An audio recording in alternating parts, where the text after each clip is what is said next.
জেনে নিন কোন খাবার খেলে শরীরে রক্ত তৈরি হয়।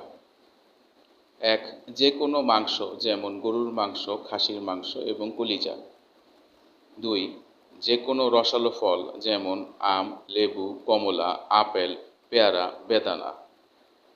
৩. যে কোনো ধরনের সামুদ্রিক মাছ রক্ত তৈরিতে বিশেষ ভূমিকা রাখে। ৪. সয়াবিন, ছোলা, চাল, গম, বার্লি এবং ওটস বা যব রক্ত উৎপাদনে সহায়তা করে। ৫. আলু, ব্রকোলি, টমেটো, বিটরুট, কচু জাতীয় সব পালং শাক। ৬. ডিম খেলে শরীরে রক্ত তৈরি হয়। ৭. শুকনো ফল যেমন কিশমিশ ও খেজুর। ৮. যে কোনো ধরনের বাদাম যেমন কাজু বাদাম, চীনা বাদাম, আখরোট ইত্যাদি। ৯. শিশুদের প্রিয় খাবার ডার্ক চকোলেটেও থাকে প্রচুর পরিমাণে আয়রন।